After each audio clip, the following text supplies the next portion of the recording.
Hello friends, welcome to study time. इस video में हम स्टार्ट करेंगे chapter number 5 arithmetic progression AP, ठीक है, जिसे कहते हैं। और गाइस ये बहुत ही बढ़िया चैप्टर है, ठीक है। तो चैप्टर शुरू करने से पहले मैं आपसे रिक्वेस्ट करता हूं कि अगर आपने मेरे चैनल स्टडी टाइम को सब्सक्राइब नहीं किया है तो प्लीज़ मेरे चैनल स्टडी टाइम को सब्सक्राइब कर लीजिए और बेल आइकन को क्लिक कर दीजिए। मैं इस चैनल पे क्लास 10th का, क्लास 11th का एंड क्लास 12th का फुल ऑफ कोर्स मैथ आपको मैं पढ़ाऊँगा। ओके, ठीक है गाइस। तो चलिए स्टार्ट करते हैं। एपी बहुत अच्छा चैप्टर है और बहुत ही मज़ा आने वाला है इस चैप्टर को करने के लिए। ओके गाइस, चलिए स्टार्ट करते हैं। गाइस चलिए अब मैं आपको बताता हूँ कि एपी क्या है, एपी कैसे लिखते हैं और एपी किसको कहते हैं, ठीक है। What is an AP. देखिए, सबसे मेन और सिंपल बात कि एपी एक सीरीज़ है। कोई सी भी सीरीज़ मान लीजिए, जैसे 1, 2, 3, 4, 5, 6 ये चलते रहेगा इन्फिनिटी तक। तो दिस इज़ एपी, ठीक है, ये एपी है। ओके, एपी में क्या होता है, ये जो फर्स्ट वाली वैल्यू होती है, कोई सी भी जो फर्स्ट वाली वैल्यू होती है, इसको हम बोलते हैं ए, ठीक है। और यहाँ से ये लास्ट तक चलते जाएगी अप टू कहाँ तक, एन टर्म तक। एन कोई भी हम इन्फिनिटी मान सकते हैं, ठीक है। तो जो हमारा ये एन हुआ, इसे हम कहते हैं ए एन, इसे हम क्या कहते हैं, ए एन। ओके, अब ध्यान सुनिएगा, ऐसे एपी बहुत सारी होती है। 2 इवन नंबर की एपी होगी, ऑड नंबर की एपी होगी, बहुत सारी एपीज होती है, ठीक है। सो ए और एन हमको पता चल गया। मैं इस वीडियो में आपको कुछ फॉर्मूलेज भी बताऊंगा एपी से रिलेटेड, ज़्यादा नहीं, कुछ फॉर्मूलेज। देखिए, अब ये हमारे पास एपी आ गई, फर्स्ट टर्म ए और लास्ट टर्म ए एन मैंने आपको बता दिया। अगला होता है कॉमन डिफरेंस। सो ठीक है, what is common difference. Common difference क्या हुआ, इस टर्म का जो फर्स्ट टर्म है, इस टर्म का इस टर्म के बीच में कितना डिफरेंस है, 1 का। सो ये हुआ कॉमन डिफरेंस। सो यहाँ से कॉमन डिफरेंस कितना आ गया, 1। और यहाँ से ए कितना आ गया, 1। और यहाँ से ए एन कितना आ गया, यहाँ पे लास्ट टर्म का है, एन तक है ना। सो यहाँ पे ए एन कितना आ गया, एन आ गया, ठीक है। Is that clear to all of you. D पता चल गया, ए पता चल गया, ए एन पता चल गया। अब एन क्या होता है, नंबर ऑफ टर्म्स। जैसे यहाँ पे मैं लिखा है 1 2 3 4 5 6, ये तो इन्फिनिटी है, ये वाला इन्फिनिटी एपी है, ठीक है। एक होता है कि जो लिमिटेड एपी होता है, जैसे देखिए 1, 2, 3, 4,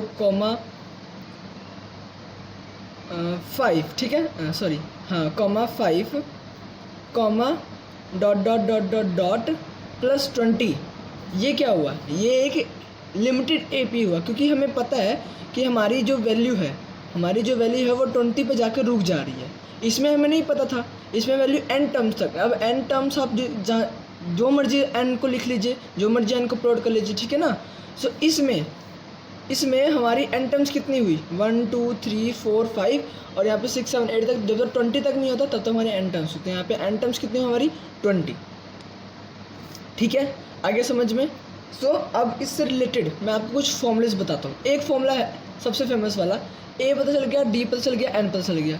जो भी कोई भी एपी हो, उसका जो फर्स्ट टर्म होता है वो हमारा ए होता है, ठीक है। और जो उसका लास्ट टर्म होता है वो एन होता है, ए एन होता है। एन को हम एल भी बोलते हैं, क्योंकि लास्ट टर्म है ना, इसलिए हम इसको एल भी बोल सकते हैं। और डी पता चल गया, इन दोनों के बीच का कॉमन डिफरेंस, किसी का भी बीच का कॉमन डिफरेंस, इनके बीच का भी, इस वाले एपी के बीच का भी 2 4 6 8 डॉट आगे तक चलते जाएगा, है ना। इवन नंबर एपी हो या ऑड नंबर एपी हो, जिस मर्जी का एपी हो, बस अगर इसके बीच का डिफरेंस देखिए, इसको और इसके बीच का डिफरेंस कितना आ सकता है, डी इज इक्वल टू 1, ठीक है। डी इज इक्वल टू 1 इसके बीच का डिफरेंस आ सकता है। अब फॉर्मूला करते हैं इसका। फॉर्मूला क्या होता है, ए एन इक्वल्स टू, पहले आता है लास्ट टर्म इक्वल्स टू, फिर उसके बाद first term A plus number of terms -1 into common difference, ठीक है। ये होता है हमारा सबसे बेसिक फॉर्मूला एपी का, सबसे बेसिक फॉर्मूला, ठीक है। ओके, समझ में आ गया ना आपको। जैसे हमें मान लीजिए कि हमें बोल रखा है कि ए एन तुम्हारे पास कितना है, ठीक है, ए एन तुम्हारे पास कितना है। सो गाइस देखिए, यहाँ से हमारी यहाँ से हमारी ए एन की वैल्यू, मान लीजिए हमें ए एन की वैल्यू हमें दे रखी है 5, ठीक है। ए की वैल्यू हमें दे रखी है 3 और डी की वैल्यू हमें दे रखी है 2, मान लिए, जस्ट इमेजिन, ठीक है। तो हमें बोल रखा है कि एन की वैल्यू निकालने के लिए। सो हम बस कुछ नहीं करेंगे, जो भी वैल्यू दे रखी है बस ये वाली इक्वेशन हमने याद रखनी है, ठीक है। ये हमारी इक्वेशन है, सॉरी ये हमारा फॉर्मूला है, ठीक है। इस फॉर्मूले को बस हमें याद रखना है और हमारा आराम से ए पी निकल जाएगा। देखिए ए एन की वैल्यू यहाँ पुट करेंगे तो ए एन की वैल्यू कितनी है 5, ए की वैल्यू हमारे पास कितनी दे रखी है 3 प्लस एन की वैल्यू नहीं दी है -1, ऐसे कैसे लिख देना। डी की वैल्यू कितनी दे रखी है 2 दे रखी है। तो जब अब देखिए इसको सॉल्व करते हैं, 3 को इधर लेके जाते हैं तो ये कितना हो जाएगा 5 - 3 इक्वल्स टू 2 को इससे मल्टीप्लाई करते हैं तो 2 को अगर इससे मल्टीप्लाई करेंगे तो ये हो जाएगा 2n, फिर 2 को हम इससे मल्टीप्लाई करेंगे तो ये हो जाएगा -2, ठीक है। 5 में से 3 गया तो 2 बचेगा इक्वल्स टू 2n - 2, -2 को इधर लेके जाएंगे तो क्या बचेगा 2 + 2 इक्वल्स टू 2n, ठीक है। अब 2 + 2 कितना होता है 4 इक्वल्स टू 2n। 2 n के साथ मल्टीप्लाई में है, हमें n की वैल्यू निकालनी है तो 2 को इधर लेके जाएंगे तो 4 के साथ ये डिवाइड हो जाएगा तो 4/2 इक्वल्स टू n। सो यहाँ से हमारी n की वैल्यू कितनी आ गई, n इक्वल्स टू 2, ठीक है। सो हम ऐसे n की वैल्यू निकाल सकते हैं, हमें कुछ भी दे सकता है, हमें n की वैल्यू दे दिया होगा, हमें n की वैल्यू दे दे और बोल दे कि a की वैल्यू निकालो, d की value they they, sorry A N की वैल्यू दे दे और बोल दे कि d की वैल्यू निकालो, ठीक है ना। हमें ए की वैल्यू निकालने के लिए बोल सकता है, डी की वैल्यू निकालने के लिए बोल सकता है, ए एन की भी वैल्यू हमें निकालने के लिए बोल सकता है। मैक्सिमम में ए एन की वैल्यू निकालने के लिए बोलता है, मैक्सिमम, ठीक है।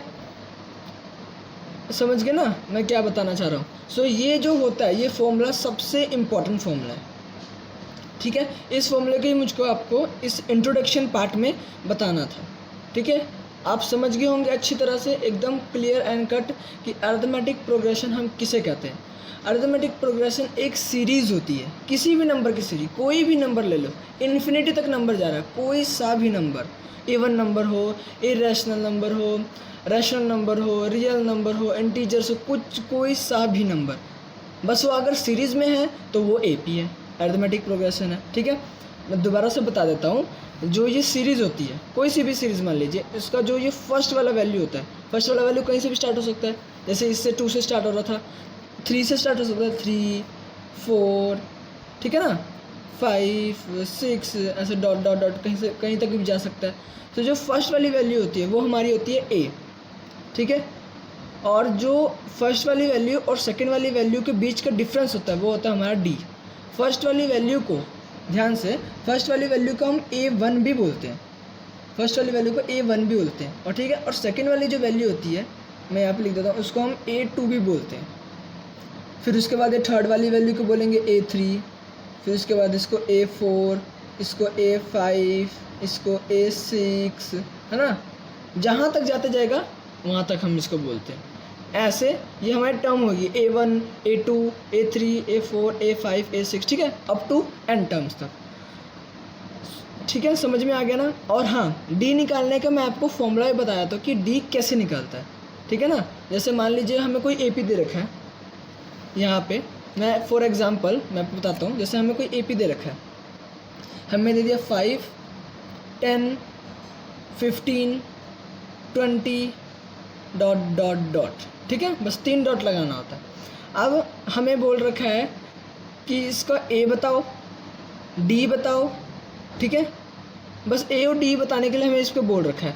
सो हमें पता है कोई से भी ए पी हो या ये अप टू n टर्म्स तक जा रही है, ये A P up to n terms तक जा रही है। सो हमें बोला है कि इसका ए बताओ और इसका डी बताओ। सो हमें पता है ए पी का जो भी फर्स्ट टर्म होगा वो हमारा ए होगा। सो हमारा ए यहाँ से कितना आ गया 5, ठीक है। ये होता है A1, ये होता है A2, ओके, ठीक है गाइस। सो अब D का निकालने का, अब हमें यहाँ से D कैसे पता चलेगा। मान लीजिए तो चलो छोटा वैल्यू है तो हम यहाँ से कैलकुलेट करेंगे कि हमारे पास D इतनी है। अब कोई बड़ी वैल्यूज़ हो, कोई सी बड़ी वैल्यू, जैसे 7 ऐसे दे दो 17, 34, है ना, आगे अप टू n टर्म्स तक कुछ भी दे दिया हो, अब तो यहाँ से n टर्म्स, अब बोले कि a और d की वैल्यू निकालो, सो इसमें तो मुश्किल होगा। सो वही मैं आपको d निकालने का फॉर्मूला बताता हूँ कि d कैसे निकालते हैं। देखिए a1 हो गया, a2 हो गया, a2 माइनस a1 ये होता है हमारा d। ऐसे हमें पता चल जाएगा छोटी सी वैल्यू में कि हमारे पास d कितना आ रहा है 5, लेकिन हम फॉर्मूले से पुट करके देख लेते हैं। यहाँ पे हमारे पास a2 कितना है 10 माइनस a1 कितना है 5, सो 10 माइनस 5। इसमें देखिए, इसमें भी देख लेते हैं। हमारे पास, हमें पता नहीं इन दोनों का डिफरेंस कितना है, हमें नहीं पता, मान लीजिए, ठीक है। सो हमारे पास a कितना है, a तो हमें पता है ना, जो फर्स्ट टर्म होता है वो हमारा a होता है 17। ये हो गया हमारा a1, ये हो गया हमारा a2। ओके ठीक है, ये तो पता चल गया। अब बोला है कि हमसे d निकालो, तो d का हम फॉर्मूला पुट करेंगे a2 माइनस a1, ठीक है ना। अब a2 हमारे पास कितना है 34 माइनस a1 कितना हमारे पास 17, ठीक है। सो 34 में से 17 माइनस किया तो कितना बचेगा 7। Okay, is that clear to all of you? समझ में एकदम अच्छी तरह से मुझे लग रहा है आपको आ गया होगा। किसी भी तरह की कोई भी अगर आपको डाउट है इसमें, सो प्लीज़ मुझे कमेंट करके ज़रूर बताइए। ये आपको समझ में आ गया कि डी कैसे निकालते हैं? मैंने डी निकालने का यहाँ पे आपको ये फॉर्मूला बता दिया है, ठीक है। यहाँ पे डी हम कैसे निकाल सकते हैं। और ये एक जो फॉर्मूला है मेन वाला, an is equal to a plus n-1d, ये फॉर्मूले को आपको याद रखना है। मैं इसको बॉक्स लगा देता हूँ इस फॉर्मूले के ऊपर, ताकि आप इसको याद रखेंगे, ठीक है। Very important formula, very important, ठीक है, वेरी इम्पॉर्टेंट।